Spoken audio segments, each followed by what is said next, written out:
trying to ash out common sense. This is burn love, burn love, burning through conversations, trying to ash out common sense. This is burn love,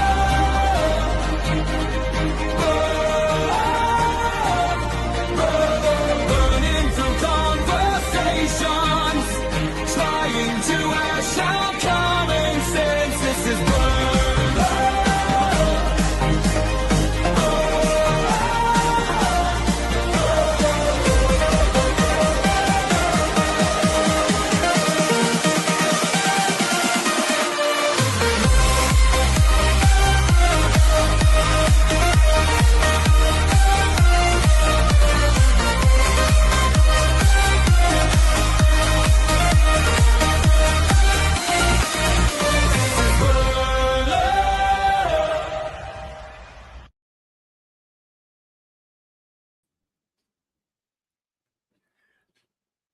Burn Live, y'all. Burn Live, where we burn through conversation trying to ash out common sense. Welcome to another Burn Live show. I am your host, Capiche. Hey, man, that was my new intro. Hey, look, I was rocking with that. I like that. I like that. Shout out to my production team on putting that together. Welcome to the show. Sorry, that was a good intro. I almost want to hear that again. No, Monday through Fridays, y'all, we always got some hot news that posted. Monday is Marijuana Day, Tuesday is AI, Wednesday Comic Book Day, Thursday Cop Cam Day, Friday is Politics Day. Sunday we working on sports, and therefore, yeah. Today, I just want to ask, can Trump get us out of war? Because yet again, we are in war with Iran. You hear a lot of people are panicking all over America, thinking like it's the end. I heard this question last night from CNN panel from Abby Phillips, where she was asking, can Iran rockets and missiles actually reach America? And when I heard that, I was like, technically, no, they can't. I didn't want to interrupt the show. I didn't want to interrupt your monologue. Technically, they can't reach here in America, but can Iran weapons reach American allies? And then the answer would be more like, yes, they can reach our allies, and therefore we need to do something about it. And when I first heard about the war, remember we was doing a Good Night Capiche when the war first broke out. How old is that quote? Skyrocketing oil prices from Iran war. That's today. Uh-huh. Well, we just raised our gas prices 20 cents today, and that's why. Yeah. Okay. Yeah. That was strange.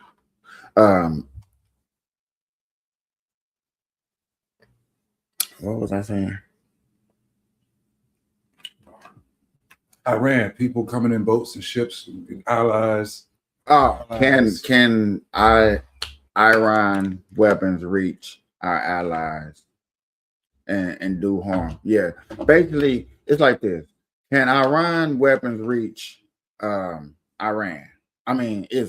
Yeah, they can reach Israel. Is Israel American ally? Yes, they are. So when you look at stuff like that, then you have to take into consideration that, hey, just maybe, we need to do something about it. What I was saying was, when we first covered it, we was on Good Night Capiche when it had popped off, was the fact that, I remember what I said was, I feel like this is trying to set Iran back. Like, what is really happening is Trump and the Democrats and Republicans have each administration, because I've seen the clips of each president actually saying that Iran, with them threatening America, talking about how they don't like us, saying that we're the next people for them to try to take over and stuff like that. Understand that there are such things as sleeper cells. So we are at war right now. How would you say? I'm not saying at war. Are we battling with them? Yeah. War would be more like, I don't know. So if we're not at war, then why is you worried We're- about them sending missiles to the allies? To our allies? Because yet again, if you make problem with allies, if you're causing problems with all things and structure like that, basically that's what the reports were. It's basically Iran makes it difficult to do business across seas when it comes to oil. You know what I'm saying? Iran has a lot of oil. You know what I'm saying? Iran actually does more of their business with China and Russia. So anybody in between those trying to do business. And so think about this, if you got to get your oil tank to drive through there, because sometimes you probably have to drive through Iran, you're gonna get it taken, sieged, and all this other stuff like that. So this is where you got small problems that turn into big problems because it's the consistent things, and you're doing it to allies, you're doing it to other people, and you're making other people stronger. Yet again, China and Russia. Oh.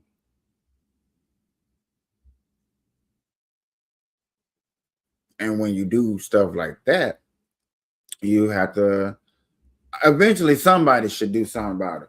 And what Trump announced is this is a regime, a change of power, taking the power out of people that we consider terrorists. Now, I guess that'll be the next big question for a person to ask, like, what do you consider terrorists, or what do Americans consider as terrorists? And then somebody want to go deep, well, what do Trump consider terrorists and stuff like that? I guess you do have to come to that understanding and break down in terminology to move forward. Excuse me. You would have to do it like that too. So not to, I want to say this, but I was trying to lead into it. To answer your question, are we in war? A war will consist of like your allies helping you Not out. necessarily. You can go to two countries can go to war with each other. Okay, like Russia and what you call it, and like Russia and Ukraine. Which doesn't have but that wouldn't consider like a. That's not a world war, but that is a war. That is a war. But us doing this to Iran, I notice it's a war. I guess you can call it whatever. But notice how nobody's coming to Iran's defense. Nobody, not even Russia or China, like, you know what? They did keep our gas prices cheap. You know what I'm saying? We did rock with them. Why they not coming to their defense? Why they not helping? They not sending no troops. Not yet. And we're a week in to this war. You think, hey, we getting bombed. They're not getting bombed over there in America. But yet again, I'm going to get into some reports about gas prices and things and other stuff that is going on so we can get a deeper understanding of what's going on and what we got to look to for the future of this war. Okay, who's the leader? The press secretary. Oh, for Trump. Or for the White House? For the White House. Oh. And the goals of Operation Epic Fury has been fully realized, then Iran will essentially be in a place of unconditional surrender, whether they say it themselves or not. It comes as gas and oil prices are skyrocketing. At the pump, the average price per gallon is up 34 cents since the war started last week. And U.S. crude oil settled today at more than $90 per barrel, rising 35% just this week. That is the biggest weekly gain ever recorded, going all the way back to the inception of the crude oil contract back in March of 1983. Today, White House press secretary also addressing concerns of runaway energy prices. Apparently, you can go from 0 to a complete site in just a single prompt with Wix Harmony. I don't know if this is going to be possible. Or vibe coding meets drag and drop freedom. We'll see about that. All right, let me try to make up a site to sell some like theoretical sambucha. Let me just walk you through the president's thinking on this. We have to focus on the short term and the temporary goals of Operation Epic Fury to obliterate the Iranian regime will be a very good thing for the energy and oil markets and for oil prices across the globe in the long term. When you no longer have a terrorist regime that is restricting the free flow of energy through the Strait of Hormuz and to the rest of the world. And we're also learning new details about the strike on an elementary school in southern Iran on the first day of this war. Iranian officials say more than 160 people were killed in that strike. The Pentagon says it is investigating whether it was a U.S. strike that hit that school. But two U.S. officials tell NBC News during closed-door briefings, administration officials told lawmakers the U.S. was operating in a section of Iran where the school was struck. Joining me now is NBC News senior business. Yet again, Americans going to see, was that us? And only thing they know is that the fact that we was in the area working. But doesn't mean that that we officially did it. But yet again, y'all know me. I know I love going to these Democratic news coverage to cover the news, to get their perspective and understand the narrative that they're giving us. Okay, that's the whole purpose, the spoken something of the narrative, and then we get the facts. What do you mean by call? He want a nigga to just give up. Yeah, we want to be able to y'all to go in. Anybody that's under this main regime right now, bow down. You know what I'm saying? We're not trying to unalive you. We're not trying to kill you. We're not trying to do nothing that to you. Just stop. You just bombed some kids, man. But yet again, you don't know if it was America. You keep saying that, but you don't know it was America. They don't know it was America. Who else is bombing Iran besides America? Iran is bombing too, attacking back. No, I said who is bombing them besides America? I know Iran fighting back, but who else is bombing them besides America? So you don't think Iran can't accidentally bomb themselves? Because I remember reports of that happened in the Israel Hamas. Why would they want to bomb themselves? That's stupid. Yet again, when you think that American people are in certain areas, you try to bomb them out of them areas. You try to attack those areas to move them troops. Yet again, that was happening in the Iran-Hamas war. The more that Hamas was moving into Israel's territory, Israel had to bomb out certain areas to try to push them back.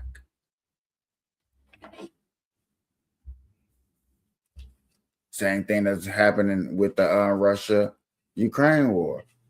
Russia done took so much of Ukraine's territory that they're bombing inside their own territory, inside their own country, to try to push Russia back. Not to say that that's happening here, I don't know, but I have to be open-minded and think about that situation too, and say, okay, who was bombing? I understand both sides are bombing, but you know what I'm saying? I'm just not going to blame it on my peoples until somebody comes out and says it. I'm sorry. I'm just not going to say, oh yeah, I just don't bomb schools. I have no evidence. This correspondent Christine Romans, NBC News White House correspondent Monica Alba, and NBC News correspondent Danielle Hamamdjian is in Beirut. Christine, I have to start with you and some of these stunning figures that we've been following. Let's talk about gas and oil prices first. Is there a ceiling when it comes to oil prices? Well, look, we had a record high back in 2008, I think, of $140 a barrel. And you saw after the war began in Ukraine, when Russia invaded Ukraine, you saw a spike in oil prices then. I guess it depends on how long, quite frankly, this conflict lasts in Iran and how wide it spreads, to be honest. Well, Christine, I guess the question a lot of people have, because they seem to spike pretty quickly, Does it take longer for them to come down, or could they come down just as quickly? President Trump continues to insist, look, yes, they've gone up, but they're going to come back down. Yeah, and really, what you're hearing from White House officials is patience, that the aim of this particular mission in Iran is really important, that longer term, that would mean lower oil prices. Look, we've seen this many, many times. It's just the nature of the beast. Prices tend to go up much more quickly than they come down. That has happened. That is true of a war. America economically always grows because of war. The recent last wars, we economically grown. The thing about the war that most people can say is the internal spying that goes on our own people, on our own soil.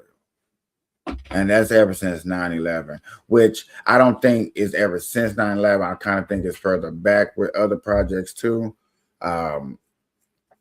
You know what I'm saying? When the government operating on us and testing on us, stuff like that, that's kind of different. But when it comes to the war part of this part, America seems to get a growth spurt in the economy.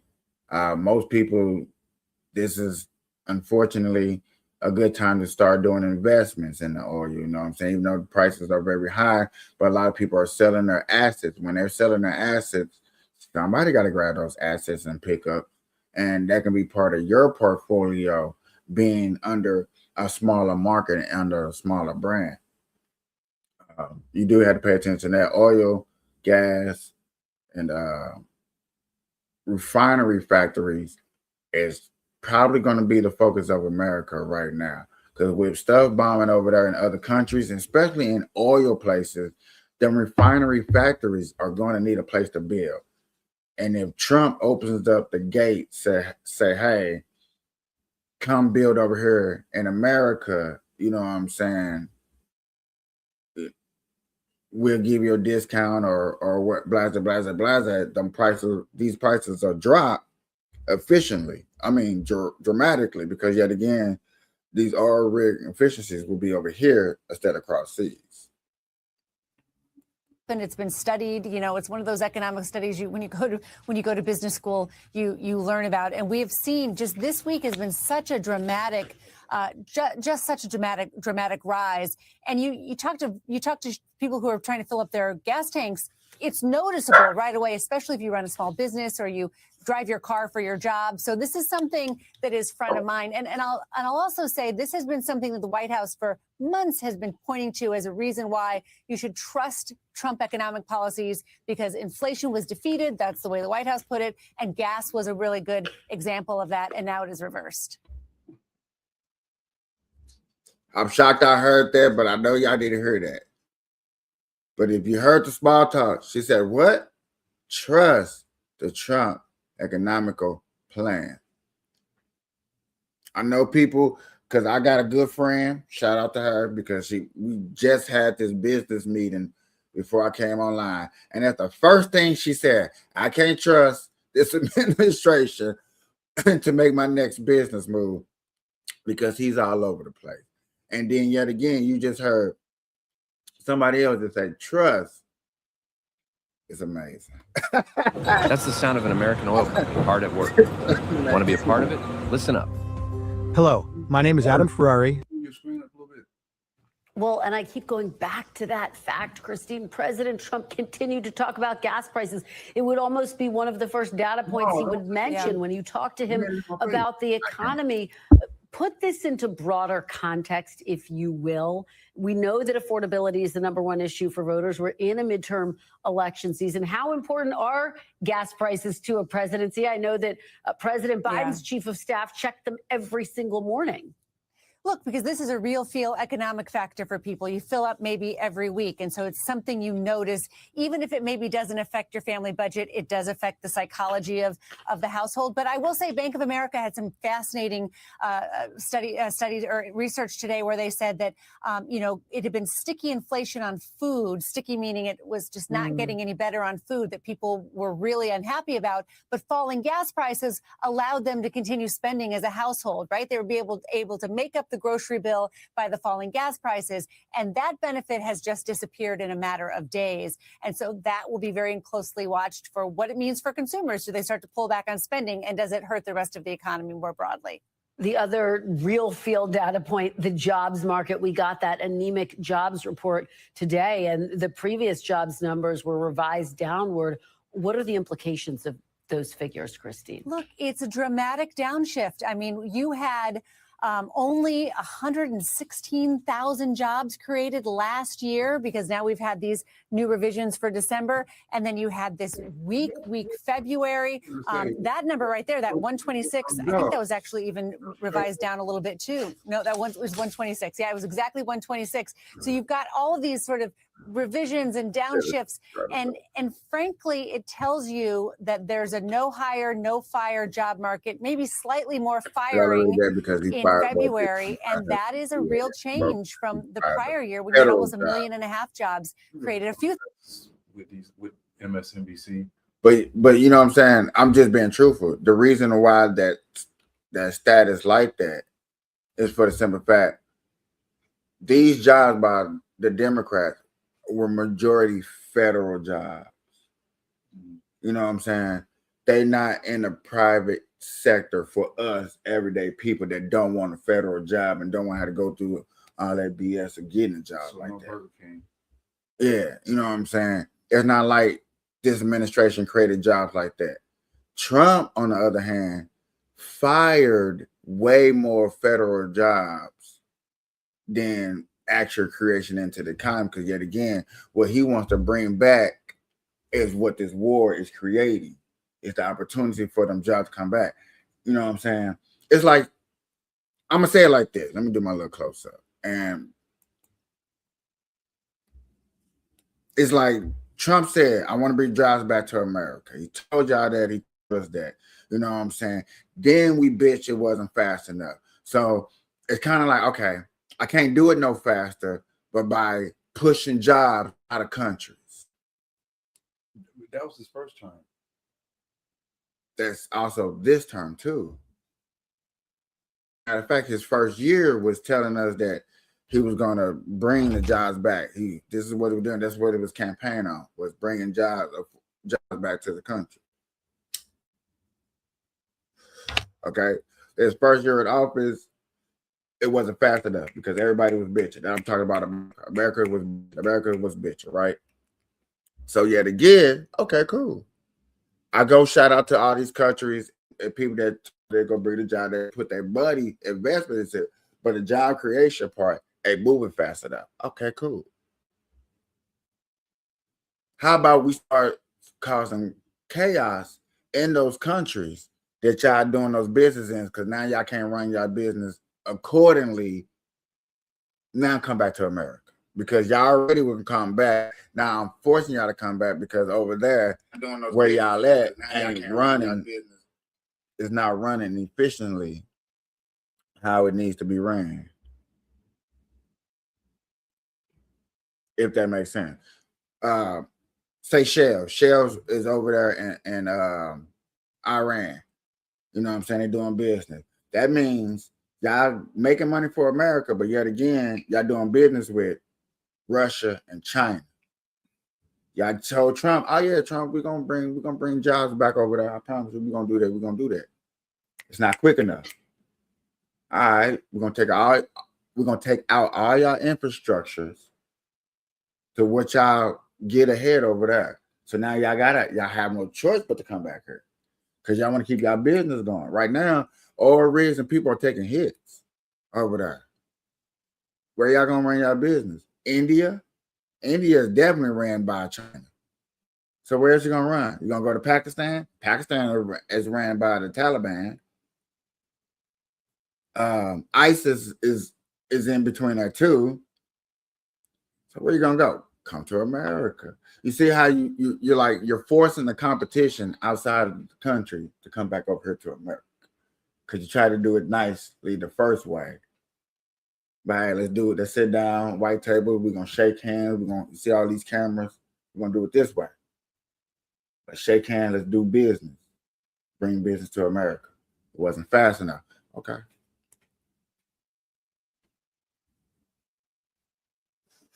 War, bitches. And that's what you got right here. You got the effects of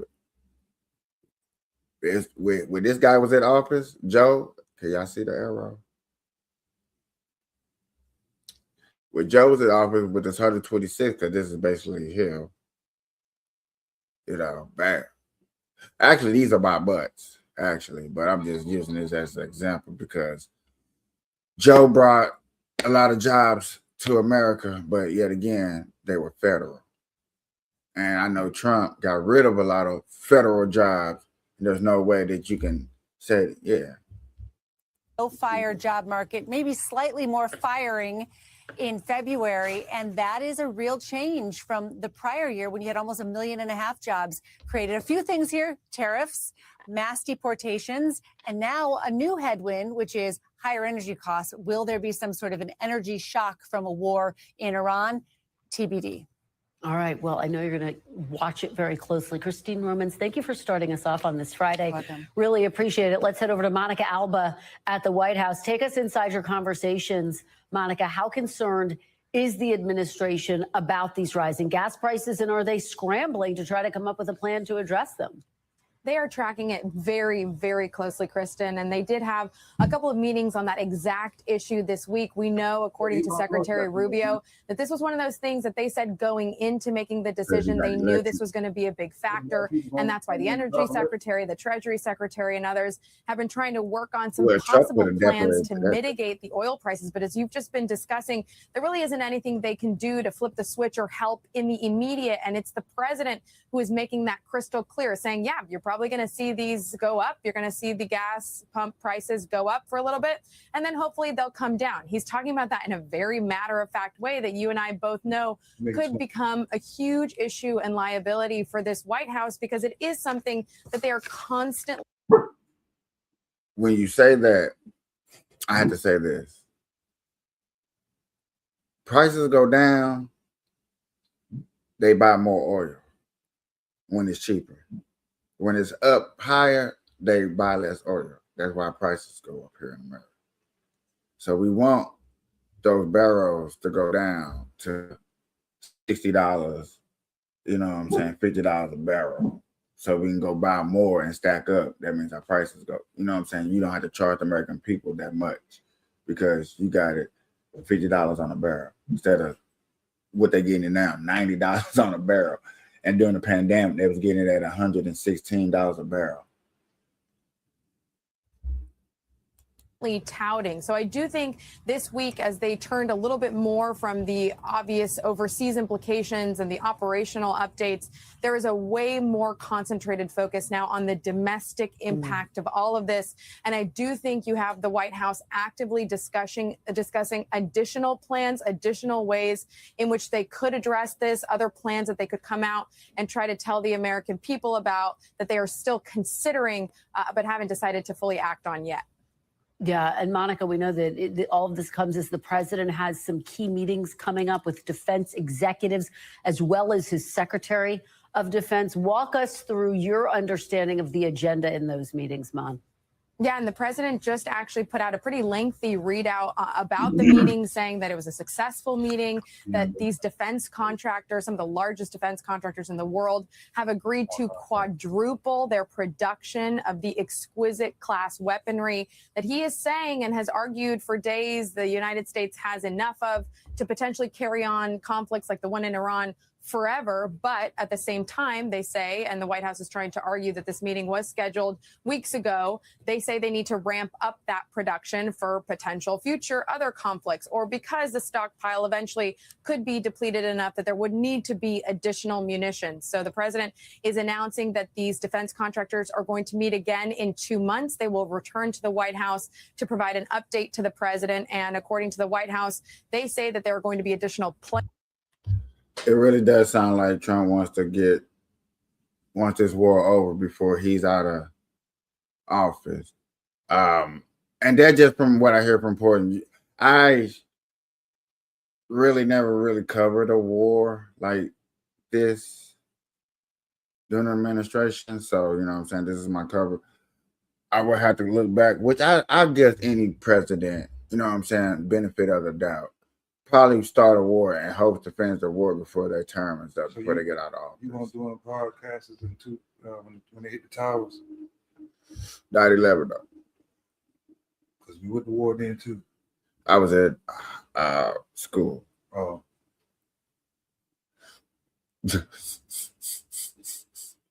Plants that need to be built. And so now you have different cities, he says, that are bidding on the potential contracts for that. So it does seem like this is a moment where the White House is trying to say, well, don't worry, don't panic. We have enough munitions. We have enough weapons. But at the same time, on the other hand, we want more. We always want to be building that up. And so that is a big focus of the administration today and going into the next couple of weeks as this conflict stretches on. Kristen. And Monica, I wonder how much of a focus the messaging of this is. You have different administration officials and Republicans saying different things. Is this a war? Is this not a war? Is it a conflict? I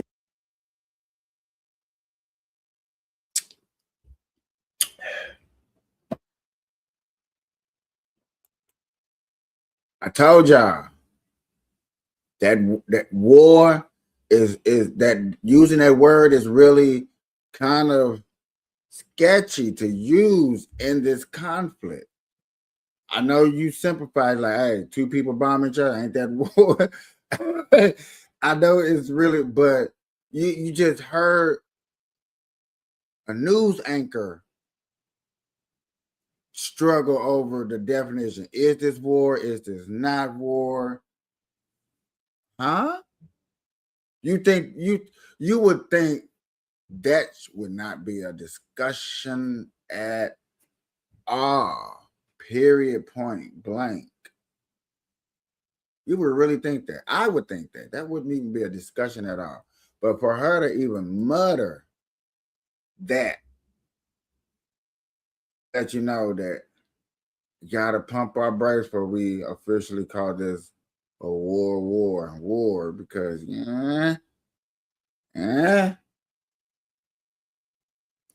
you know, when we go in there and do our things and get out, success, that's not a war. That's more of an ass whooping. That's more in, you know, you couldn't call that Venezuela thing a war. No, we was in, boom, we shot up the place, got the guy out off a military base, boom, we was out. That's not a war because nobody get blown up, bombed. This is a war. People got shot at. They didn't get bombed. Kids, schools didn't get blown up. It's a difference. Kids getting blown up over there in Iran.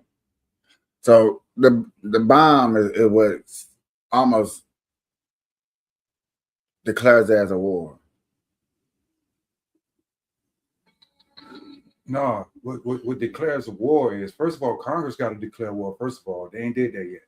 Second of all, if you go over to a country and kill the president and just take it over, that's an invasion. That's considered a war.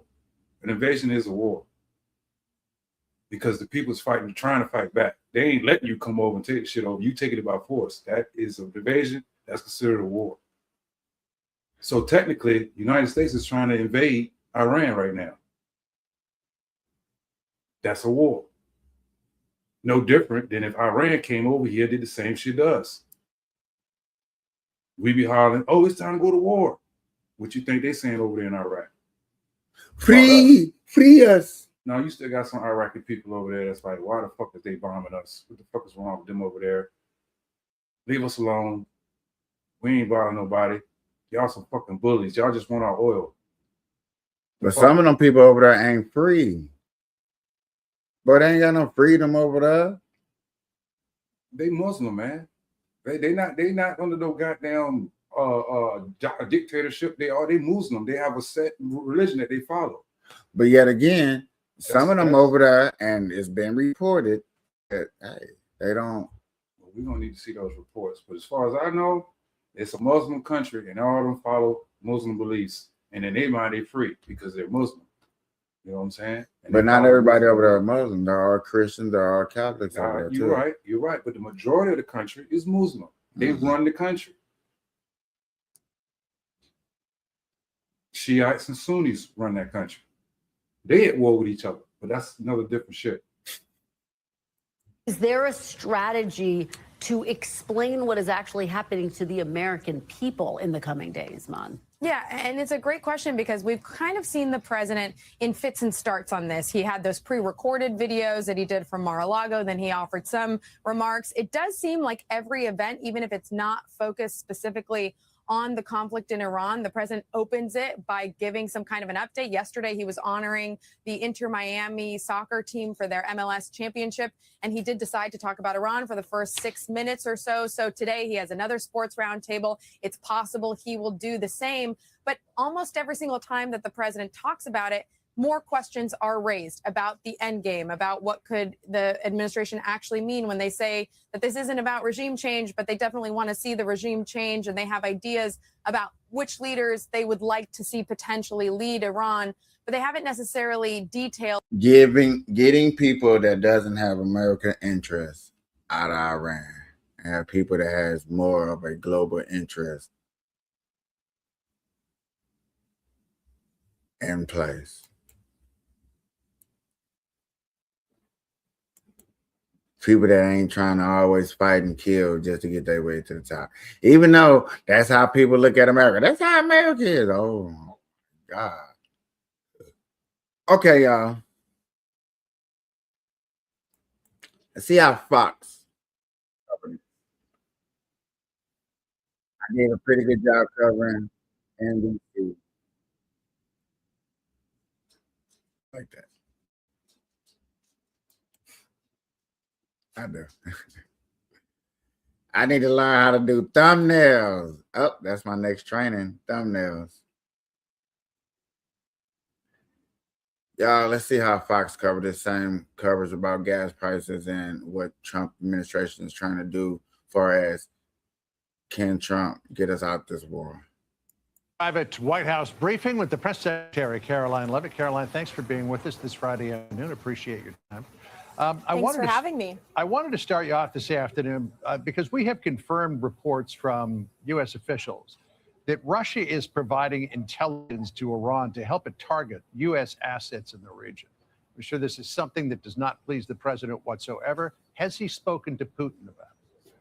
Well, look, I'll leave that to the president to answer himself. But what I will tell you, John, we don't comment on intelligence reports that are leaked to the press. Whether or not this happened, frankly, it does not really matter because President Trump and the United States military are absolutely decimating the rogue Iranian terrorist regime.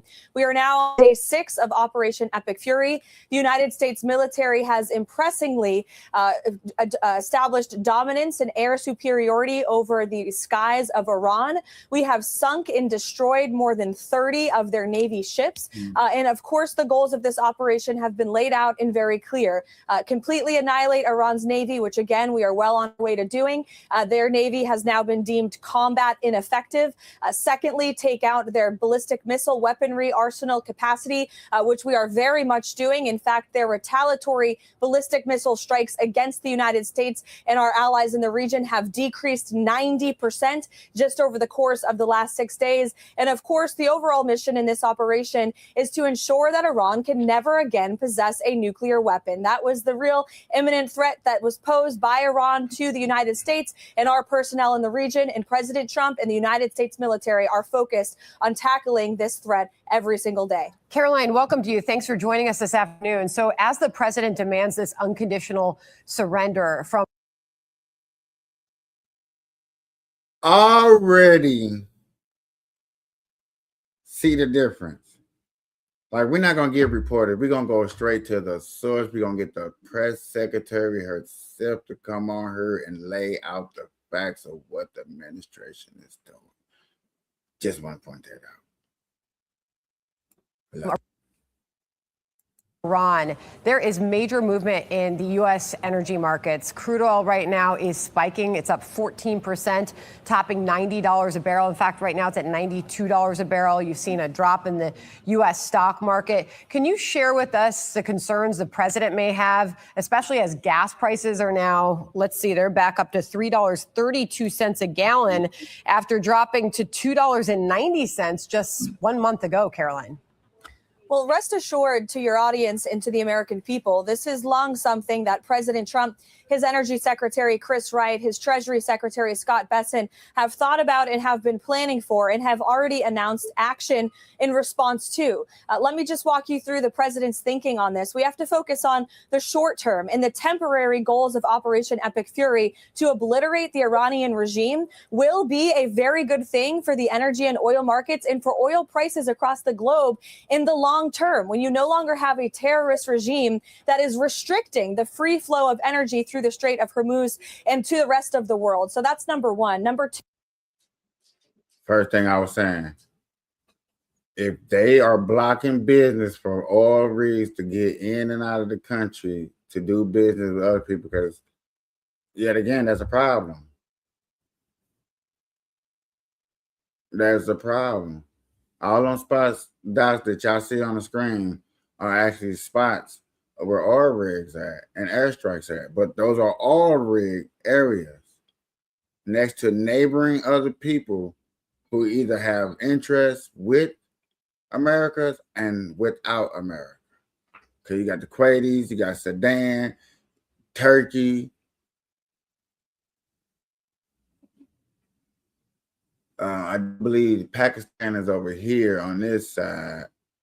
And I do believe Afghanistan is up in this area of where the dots are at.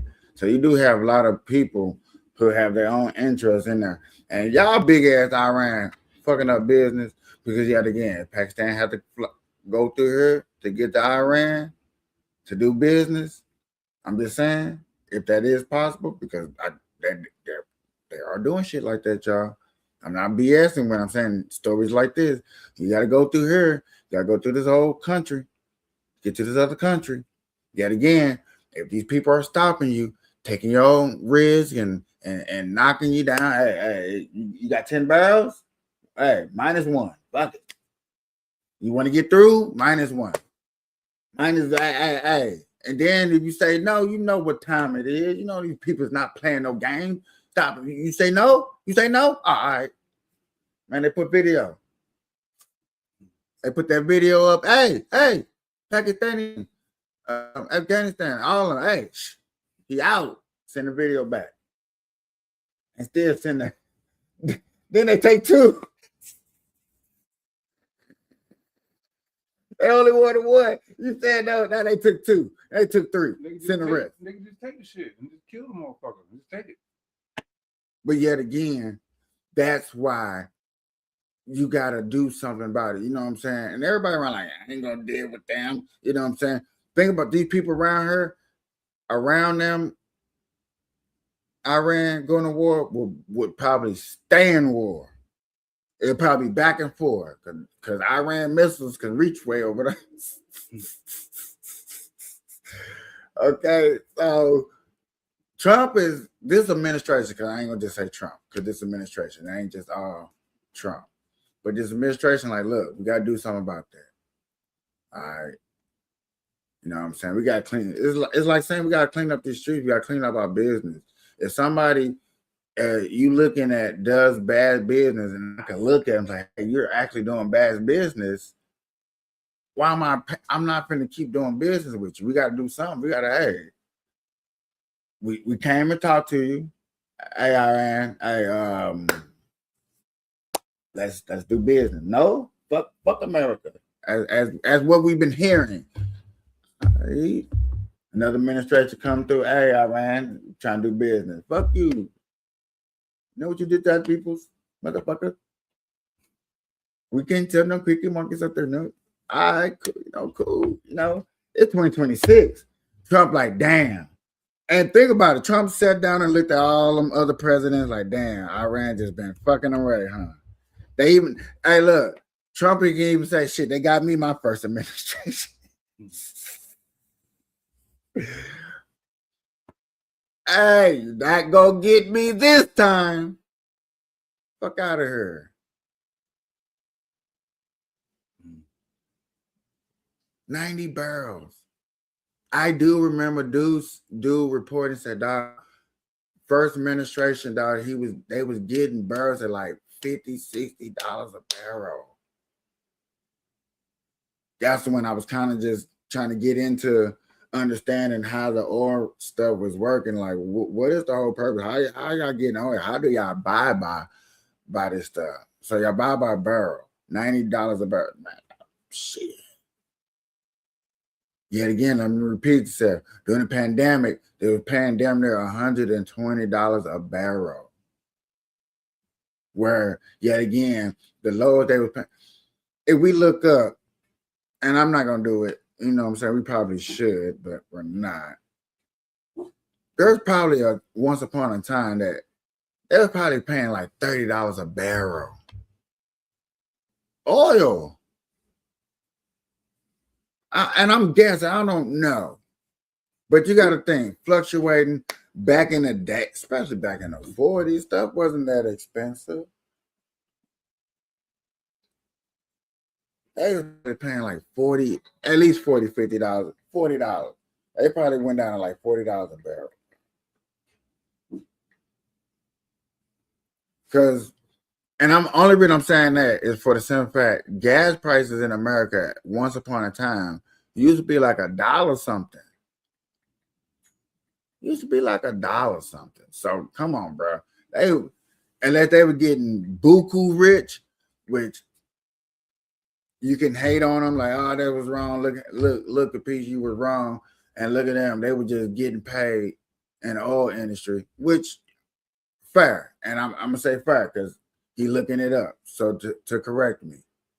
But other than that, the cheapest crude oil ever was recorded on April 20th, 2020, when the West Texas Intermediate (WTI) parentheses dropped to negative 37.63 per barrel. 37. Okay, not 30, but 37. Come on, man. I'm in the ballpark, man. I'm in the nosebleed section, right? Come on now. Now in the 30s, in the 1930s, it was 13 cents. Jesus. That's crude oil. That's not gas. That's still fossil fuel oil.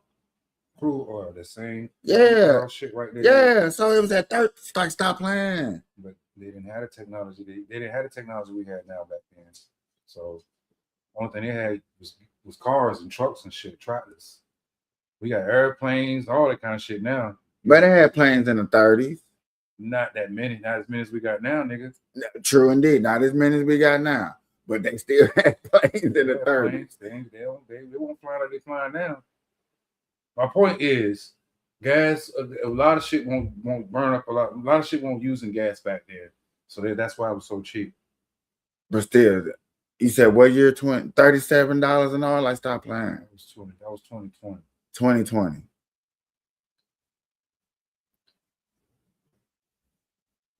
That was pandemic. So what? I was sure thinking about that. So who stacked up on oil? Somebody stacked up on oil and didn't share.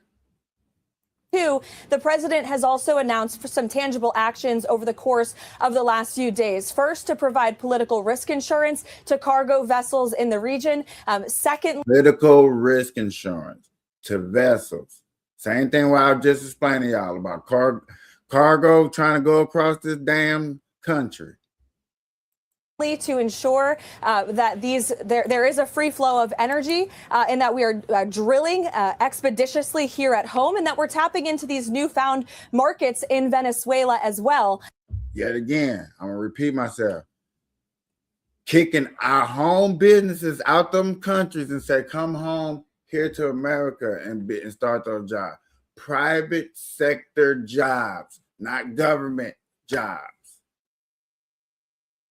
Blue collar jobs.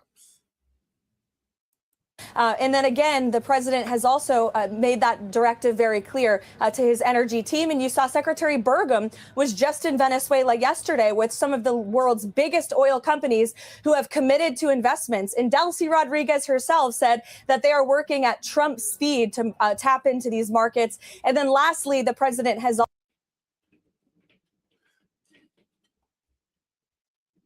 I do my close up. Why did y'all just give me a new word to use? Why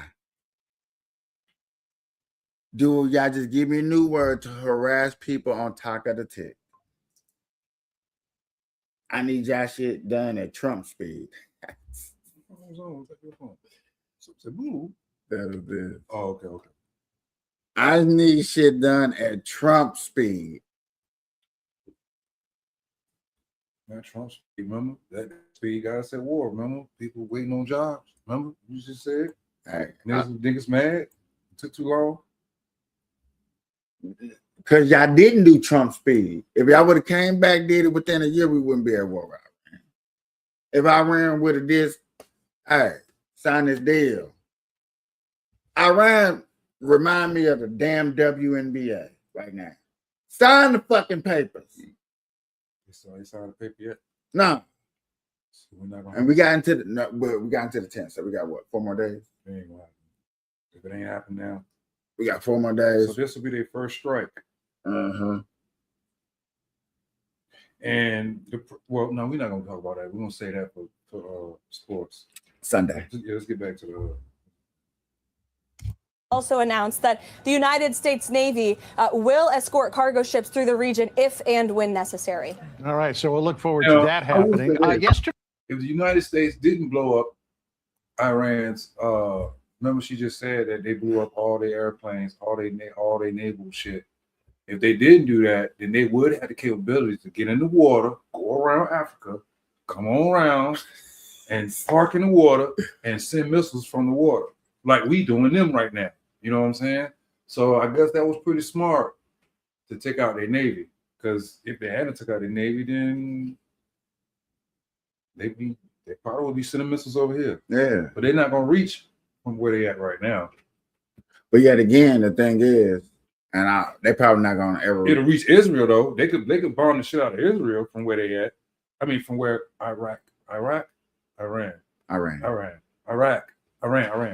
Iran could bomb Israel if they wanted to, but they couldn't fuck with us unless they use them ships. And boy, stop! Don't do that.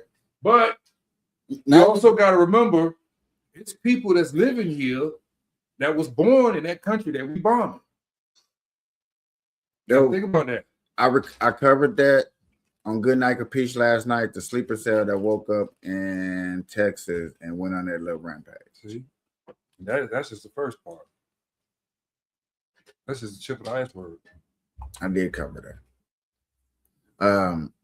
Ladies and gentlemen, this is something we got to look into. It's not going to be easy. I'm optimistic. I'm very genuine when I say these things. You know what I'm saying? I'm going to sit back and do like my resource said, because my resources, they're sitting back and like, look, I'm not going to jump the gun. I'm not going to say this. I'm not going to say that. You know what I'm saying? Prayers go out to Iran. You know what I'm saying? May they have a safe recovery. You know what I'm saying?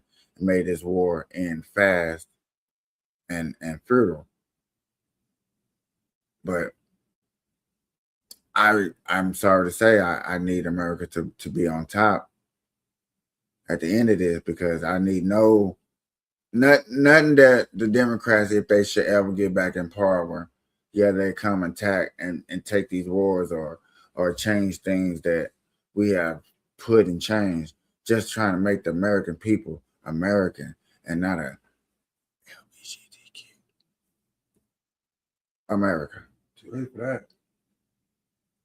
But yet again, that was the whole slogan of Make America Great Again. People wanted to talk about 1776 and before then and on to the slavery and all this other what conservatives considered a distraction from the main goal, and to get us back to when I think about America Great Again and stuff, I think about the 90s. Good commercials, good beer, everybody getting along with each other. That's a stone, fool. Yet again, the same shit we're going through right now. Yet again, you're talking about the war. I'm talking about America. I'm talking about here at home and how it was in my neck of the woods and how it was for me growing up. And I'm just talking about that's just how it was. So you don't remember? Oh, that's right. You don't remember. You was born yet. Oh, you was a little kid. That's for Desert Shield, Desert Storm. You probably was in the 90s. You probably was not even born yet. Oh, I'm sorry. Yeah, what year was that? That was you weren't born yet. That was what 89, 90, 91. I was born. Oh, okay, well, sorry, but that didn't affect how I grew up. No, man. because you was too young. You was a kid. Yeah. You know what I'm saying? But me, yeah. It kind of it ain't the shit that happened in Desert Storm, Desert Shield, same shit. It's just in another country, bro. The country right next door. That time it was Iran. Now we fucking with Iraq. So we just went right next door. But this war right here is not really affecting me like that either. You know what I'm saying? Gas prices, I get it. Understanding that I'm covering it to understand how it does Yeah, because I was affect me. just getting ready to say it's got to be affecting you because you're talking about it. You know what I'm saying? But that's because I'm learning about it and understanding what does it affect and how does it move our economy. Other than that, if I wasn't into politics and I was going out of everyday person, I can give a fuck about politics. An everyday person, it just not affecting them at all. I don't give a fuck. It's definitely affecting the gas prices because I just learned how to change the fucking gas sign when you ride down the street. That shit went up 20 cents. And we don't get discounts on gas. Damn, we work there, we don't get no discounts on gas. But yeah, anyway, I wonder why the gas went up 20 cents today, because the day before that, it went up 5 cents. I said, damn, gas going up. And I don't want to put my business, the company shit out there, but we're very competitive when it comes to the gas. I ain't gonna tell you what we do to get that information, but yeah, we're very competitive when it comes to the gas. And if they go up, we go up. So today we had to go up 20 cents. And it's because of this. Understandable. I mean, I really do get it. You know what I'm saying? For us as But a why do we gotta suffer? Because it's paying into the war. Oh man, we want to go get a Tesla real quick. God damn. I just seen one for $8,000. Used? Yeah. Brand new. Used. You was not finna say a brand new Tesla for $8,000. As cheap as you gonna say a brand new Tesla is 30.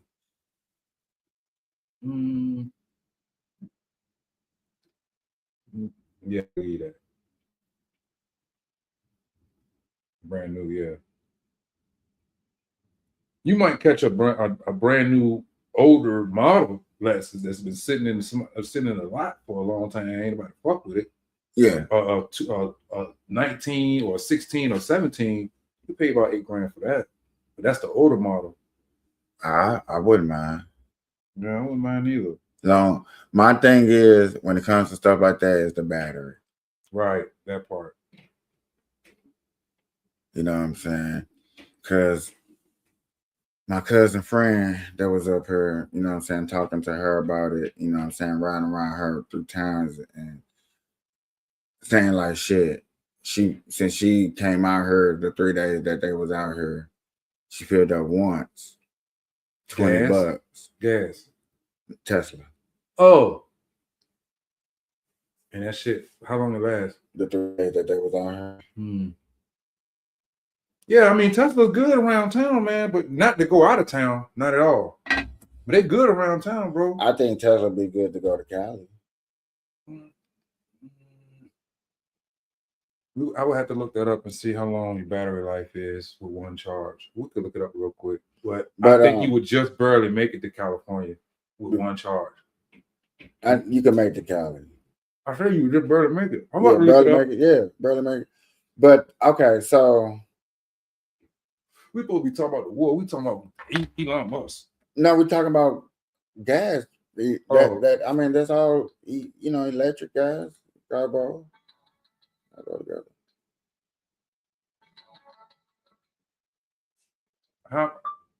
Google, how much would one full charge in a Tesla? How far would that get you on one full charge in a Tesla? It depends on what model you too. A full charge for a Tesla typically costs between $11 and $23. I can afford that at home, and provides the estimate range of 250 to over 400 miles, depending on the model and driving conditions. So yeah, you're right. It would make it to California with no problem. No problem. And then it breaks it down by the model. The Tesla Model S offers the highest range up to 405. I guess that's got a powerful battery in it. While the Model 3 covers roughly 267 to about 363. Okay, so check this out. And Still good on gas. In a gas car, a nice little SUV. I forgot what it was exactly. We filled up halfway to Cali. Like we was in Cali. We were still very much on the outskirts. We wasn't even in San Bernardino yet. So we filled up there, right? From there, we went all the way to LA, parked, went shopping, got something to eat, drove around, seen a couple of spots, got back on the highway. You didn't stop at Snoop's house. Came all the way back, and I made it all the way back to my house. On that same gas. On that same gas. What was the name of this truck? What was the name of it? Like I said, I can't remember. I need to look this. I want to know what the name was so I can look it up and see what the gas mileage is on that bitch. How much did it cost you to fill it up? I don't know, because I didn't fill it up. See, I need to know that too to see if that is better than having a Tesla. Is it better to have a Tesla? It depends on the person. I think it depends on the person. And it really kind of depends on what you do it out there too. Right. Because for what I could honestly say, like we didn't do a lot of driving around. Because we would have did. That's why you had enough gas to get back home. We would have did 10 minutes more driving. I would have had to. See, that's why you had enough. That's why I had enough gas to get back home, because y'all ain't do a lot of driving, which is smart. Yeah. Because gas in California ain't no goddamn joke. Even though they were like, you could have stopped. I said, I wanted to see with this car, like, because I kept looking at the miles that it was to Las Vegas, kept looking at the miles that it was on a. Before you run out of gas. Before I run out of gas. Right. And then the gas, how many miles it was before I get to my house. Right. You know, I'm looking at all three of them. Y'all rented a car? Oh, that was yeah, it was a rental. Oh, okay. So, you know what I'm saying? And I think me doing that little small project kept me woke too. Because I was on, boom, bing, boom. So you drove the whole time, you ain't no help. They ain't drive. When we go to Cali, I do there. You show curve the whole time. Yeah, that's what I do. Because I know the streets, I know the ways, I know the cuts, I know. That's what's up. It'd be smoother for me to do it than anybody else. Because you're gonna be like, oh shit. Because you know you've been to Cali. Now you cross the so really highway. Yeah. I've been to 13 states. So I ain't been to a lot of states, but I've been to damn near all of them. I only heard about crossing states like that only in a few states where you just constantly crossing highways, and Pittsburgh is one. Because they got the most Pennsylvania, bridges. Maryland. Maryland. A lot of them. But okay, so who are these three people on the panel, bro, and what they represent? And are they Democrats or are they Republicans? Because one channel is strictly Democrat and another. You just did a Democratic channel. This is a Republican channel. I can tell by but yet again, this is the press secretary. She's not either or. She's supposed to be biased, right? Right. Supposed to. But true indeed, we know that she voted for Trump. Like, that's okay though. That's why she got a job. I think the president know how the press secretary. Yeah. He do? Yeah. Oh, he does? Yeah. Okay, well, there you go. But still, you still gotta be biased when you news sharing. Like sharing that information, you can't just one swear. And hey, what happened to Condoleezza Rice? What happened to her? She dead. Mm-hmm. I don't know. I ain't gonna lie to you. Oh, what happened to Condoleezza Rice? Hold on. While you doing that, let me find out real quick. Today in the House, There was a vote that was taken to reaffirm the U.S.'s view that Iran is the leading state sponsor of terrorism in the world. When a similar vote was taken 3 years ago, the vote was 420 to 1. Yesterday, 53 Democrats voted against that resolution, prompting Steve Scalise to say, quote, "We just had a vote in the House to simply affirm the fact that Iran is the world's #1 state sponsor of terrorism." 53 Democrats voted no. By denying this basic fact, these radical Democrats are defending the murderous Iranian regime and standing against America. I want to invite you to weigh in on this. And as you do that, we're going to put up on the screen here a scroll of all of the terror attacks that have occurred since 1979.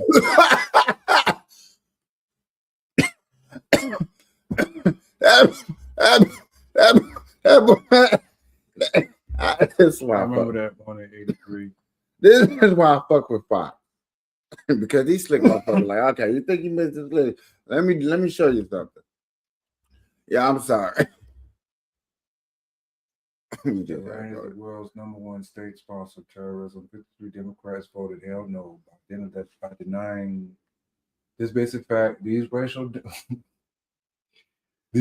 Democrats are defending the murderous Iranian regime and standing against motherfucking America.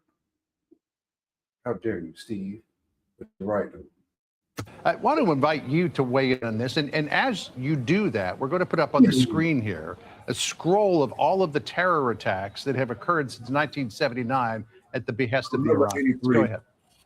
Well, I couldn't have said it better myself. Nearly 3 years ago in 2023, every single member of the House of Representatives, with the exception of one, voted together on this resolution condemning Iran as the world's state leading sponsor of terror. This is not just long-standing bipartisan policy of the United States, but nearly every single country on the planet, especially Western countries, have agreed with this basic premise. And now in 2026, you have Democrats on Capitol Hill who have been so debilitated by their derangement and their hatred for the man in the Oval Office right now that they cannot even condemn the world's leading state sponsor of terror. Why? Because they are trying desperately to try to undermine President Trump's essential action that he took to protect the United States of America, to protect our bases and our troops in the Middle East, and to ultimately ensure a more safe and prosperous world, not just in the Middle East, but across the entire globe as well. So I guess Iran is gonna fly over here, learn how to drive trains. Five Iranian cats is gonna get in. It's gonna learn how to drive choo-choo trains, hijack the trains, and then run them into something. That's what's gonna happen now. No, I hope not. For one, two, these Democrats and not standing up for the American people that you can clearly see that needs to be standing up. And the reason I'm bringing this up because I'm gonna go back. They need to stand up for Trump. I'm just gonna go back to the State of the Union. That's what I'm talking about. Not standing for Trump. You guys wouldn't even stand for the USA team winning the gold medal. That's fucked up. In the Olympics. And there was some Democrats on that team, and they stood up. But still, though, regardless of how you feel about president or what's your racial background or profile, that team represented. What the fuck is that? What the fuck? Who sent you that? Why is he making fun of a fucking? Why is he doing that? And that's why you don't see Money Demon on my show. That's what that was. I sent you that. So he's trolling. That was fucked up. He's trolling. Let that man rest in peace. Yeah, I wish I could show y'all that, but you can show it. I don't want to. You on StreamYard, you can show it. Can I finish? Yeah. I don't want to disrespect none of my people because that's disrespectful. I'm not. Nah. I don't even want y'all to go out there and go to his page and be like, you know what I'm saying? Nah. Just understand, people. I really got to be starting to do the right thing because I got these little bitty niches. I'm not even gonna call them haters because hating, like, I got way more. I really think, to be honest with you, I'll be claiming like I got haters. I really don't. Who do you call I just them? Democrats.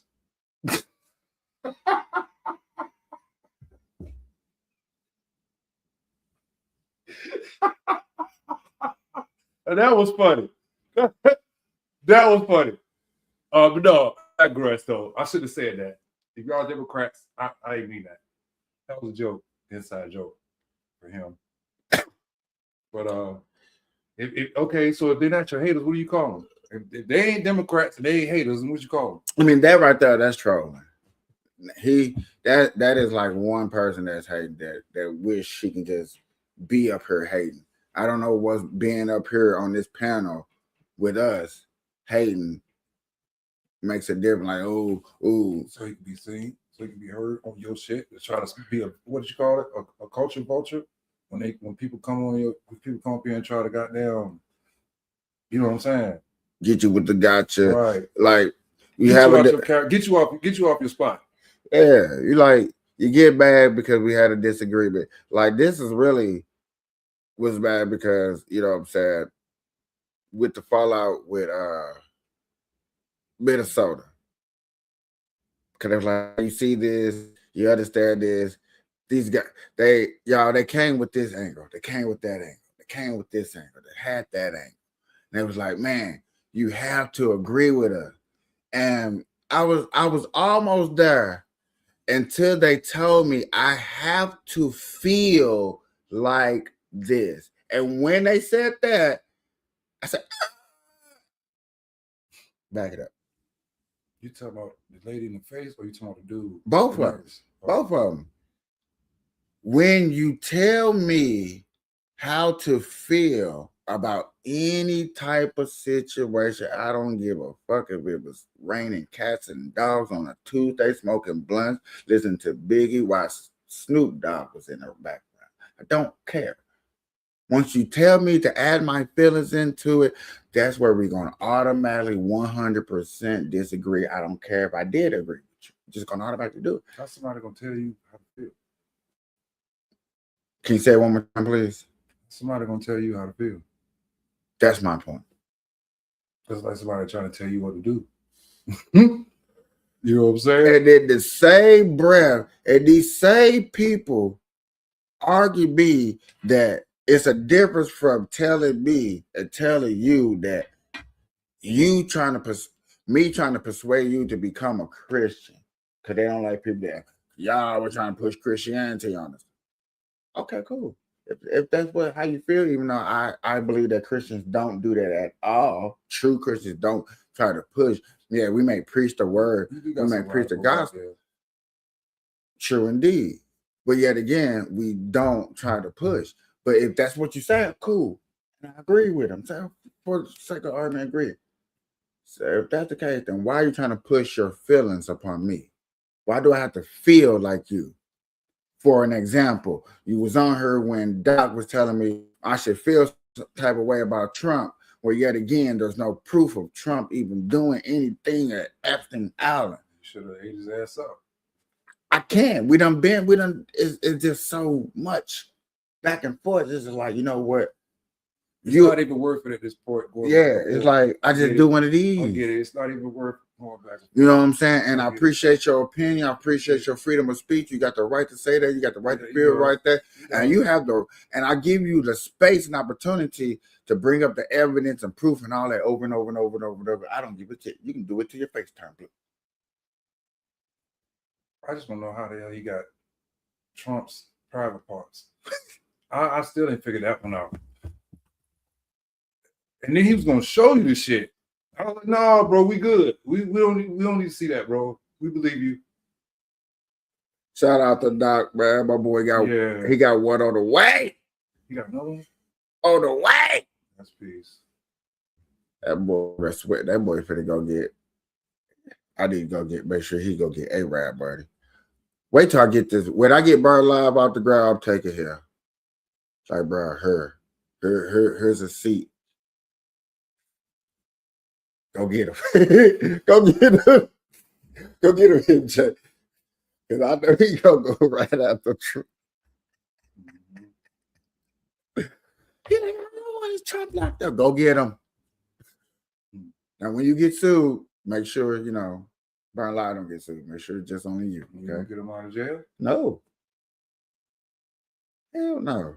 Then who gonna run the seat? Indeed.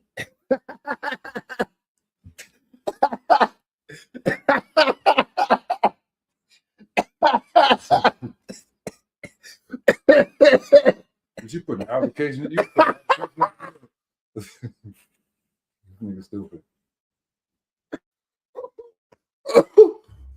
I don't know. You know what? Hold on, bro. I'm about to see if you can get if they got some podcasting jobs on Indeed right now, bro. I'm about to see right now, bro. Hold on. You laughing, but I want to know. Can you apply for a podcasting job? Let me see. Right now. Yes.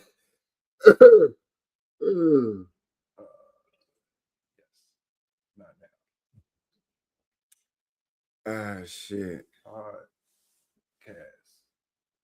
Podcast producer, podcast editor, no, podcast in Las Vegas. Let's go. No, you didn't spell it out, bitch. Podcast. There you go. That was too.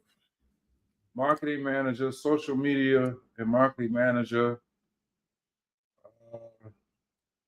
a reporter, anchor, but no podcasting, no.